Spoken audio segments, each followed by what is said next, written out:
Sanskaram University, where cutting-edge technology meets the promise of world-class education. Sanskaram University, education with values. इस वक्त दुनिया में कई मोर्चों पर संघर्ष जारी है। आपने देखा कि कैसे भारत पाकिस्तान भी युद्ध की तरफ जाते हुए दिखे। खैर, वो अलग बात है कि दोनों ने सीज फायर कर लिया, लेकिन अब पिछले सालों से चली आ रही रूस यूक्रेन की जंग अब लग रहा है विश्व युद्ध की तरफ बढ़ रही है, क्योंकि बीते दिन यूक्रेन ने रूस पर जिस खतरनाक तरीके से ऑपरेशन स्पाइडर वेब के तहत हमला किया, जिसमें रूस के करीब 40 लड़ाकू विमान को तबाह किया, तो क्या अब तीसरे विश्व युद्ध को होने से कोई नहीं रोक सकता? और अगर तीसरा विश्व युद्ध होता है तो कौन किसके साथ खड़ा होगा, इसकी जानकारी आज हम चेतन से लेंगे। चेतन, पहले हम जानना चाहेंगे कि यूक्रेन ने जो रूस पर हमला किया है, ऑपरेशन स्पाइडर वेब जिसे कहा जा रहा है, उसके बारे में आप अगर और बताएं। देखिए, जो बीते दिन मैं कहूँगा कि बहुत बड़ा हमला, जो इतने समय से युद्ध चल रहा है, ये एक बहुत बड़ा हमला यूक्रेन की तरफ से किया गया। और खुद ज़ेलेंस्की ने इस बात की जानकारी सोशल मीडिया पोस्ट के जरिए दी कि उन्होंने कितने समय से, करीब 1-1.5 साल से इसकी प्लानिंग वो कर रहे थे। और ऑपरेशन स्पाइडर वेब, बिल्कुल ये ऑपरेशन स्पाइडर वेब था, जिसमें यूक्रेन ने उन ड्रोन्स को रूस के अंदर तक पहुँचाया। और कई जो 5 एयरबेस बताया जा रहा है उस पर हमला हुआ है, जिनमें से एक एयरबेस है बेलाया। अगर हम बेलाया की इंपॉर्टेंस देखें और उसकी लोकेशन को हम देखें सोनम, तो वो रूस की सीमा से 4000 किलोमीटर की दूरी पर है। तो हम इसे समझ सकते हैं कि यूक्रेन ने इतने सटीक तरीके से अपने ड्रोन्स को इतनी दूर तक पहुंचाया और उसके बाद हमले किए। बहुत सारे सवाल हैं, और इसमें जो भी S-400 क्यों नहीं काम किया, कैसे हुआ, ये हमने ऑलरेडी अपने दर्शकों को बता दिया है। लेकिन जो आप बात कर रही हैं, अभी फिलहाल रूस पलटवार है, रूस ने कल पलटवार भी किया, कई सैनिक यूक्रेन के भी मारे गए, लेकिन एक बहुत सटीक इस ऑपरेशन को देखा जा रहा है यूक्रेन की तरफ से। अभी तो फिलहाल यही हुआ है, लेकिन इतना बड़ा हमला हुआ है, पुतिन की चुप्पी के क्या मायने हैं? नहीं, देखिए, ऐसा नहीं है कि रूस कुछ करेगा नहीं। रूस ने इससे पहले भी किया, और जो ये ऑपरेशन चलाया जा रहा है, ये ऐसे वक्त पर चलाया गया जब इससे पहले रूस की तरफ से हमला किया गया।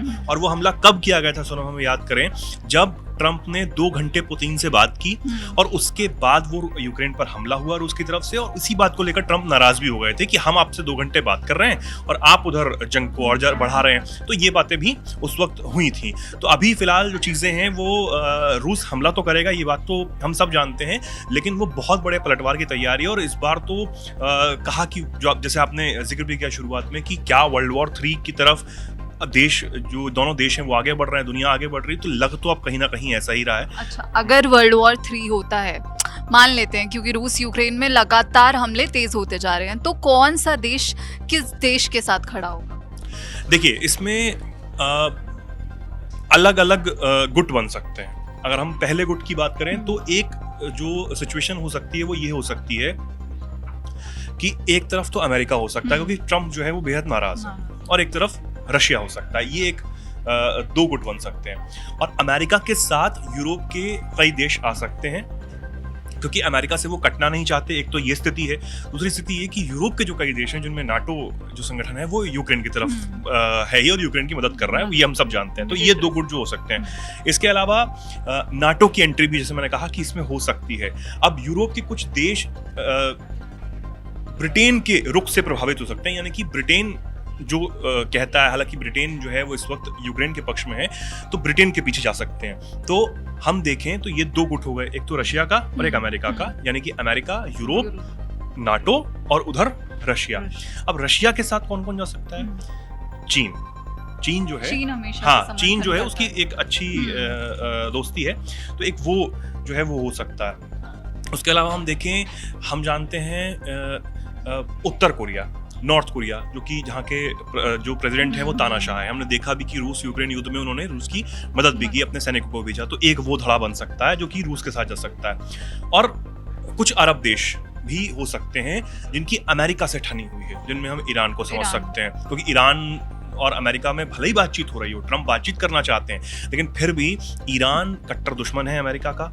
वो नहीं पसंद करता है पश्चिमी देशों को, और वो ये समझता है कि हमारे ऊपर तमाम एलिगेशंस आप लगाते हैं, इजराइल को आप रोकते नहीं है। तो ये एक धड़ा बन सकता है। एक गौर करने वाली बात यहाँ ये भी है कि ऐसी खबर आ रही थी, एक रिपोर्ट थी कि IA के अनुसार यूरेनियम इतना ज्यादा इकट्ठा कर लिया ईरान ने कि वो 9 परमाणु बम बना सकता है कभी भी। IAEA वो उसकी रिपोर्ट आई थी, संयुक्त राष्ट्र की ये एजेंसी है, उसमें ये कहा गया कि इतना यूरेनियम ईरान ने इकट्ठा कर लिया है कि वो अब कई परमाणु बम जो है वो बना सकता है। और इसमें एक और चौंकाने वाली बात ये की गई थी कि फरवरी से मई तक 31 मई के बीच में ही इस यूरेनियम में 50% की वृद्धि हुई थी, बढ़ोतरी हुई थी। तो ये एक बहुत बड़ी बात मानी जा रही थी, यानी कि, और हालांकि इस बात को ईरान ने खारिज किया कि नहीं ऐसा कुछ भी नहीं है, हमारा जो परमाणु प्लान है वो विश्व की शांति के लिए, तमाम चीजें गई। लेकिन इजराइल ने कहा कि भाई कोई शांति के लिए नहीं है, मैं दोबारा से कह रहा हूँ ऐसी कोई शांति नहीं है, ये सिर्फ परमाणु बनाना चाहते हैं। लेकिन इसमें अमेरिका को झटका था। अमेरिका को झटका कैसे था? ट्रंप चाहते हैं कि वो बार बार बातचीत करें, 5 दौर की बातचीत भी हो चुकी है, ओमान इसमें मध्यस्थता कर रहा है, लेकिन ट्रंप ये सोच रहे हैं कि ईरान कुछ नहीं करेगा और ईरान उधर से परमाणु बना रहा है। तो ये वो चीजें हो गई। चेतन, ये तो बात हो गई कि ईरान और अमेरिका में क्या टेंशन चल रही है। अब अगर हम भारत की बात करें, अगर तीसरे विश्व युद्ध जैसी स्थिति होती है मान लीजिए, तो भारत का क्या स्टैंड होगा? देखिए सोनम, तीसरे विश्व युद्ध की हम कहें तो कल्पना कर रहे हैं, लेकिन ना कल्पना करें, ना हो तो ही ज़्यादा अच्छा है। लेकिन फिर भी एक बहुत इंपॉर्टेंट आपने सवाल पूछा कि इंडिया का क्या स्टैंड रहेगा। देखिए, इंडिया ने चाहे इजराइल फिलिस्तीन वाले मामले में हो, चाहे रूस यूक्रेन वाले मामले में हो, हमेशा एक ही स्टैंड रखा है कि भैया शांति से आप रहिए, शांति से बातचीत करिए, सारी समस्याओं का हल सिर्फ बातचीत से हो सकता है।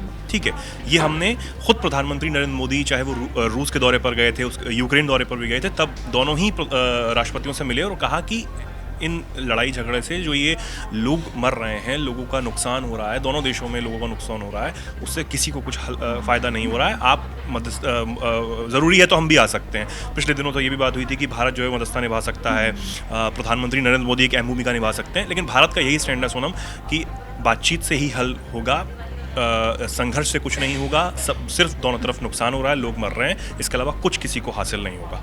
यही एक स्टैंड जो है वो भारत का रहा है। रूस और यूक्रेन में लगातार हमले तेज होते जा रहे हैं। ऑपरेशन स्पाइडर वेब के बाद अब पुतिन की प्रतिक्रिया का इंतजार है कि पुतिन अब तक चुप क्यों हैं और पुतिन का क्या प्लान है, वो यूक्रेन पर किस खतरनाक तरीके से अटैक करने वाले हैं या फिर कहें कि किस तरीके से पलटवार करने वाले हैं। तो ये देखने लायक होगा। इस पर आपकी क्या राय है, हमें कॉमेंट बॉक्स में ज़रूर बताइए और ऐसी ही खबरों और वीडियोज़ के लिए जुड़े रहिए दैनिक जागरण के साथ।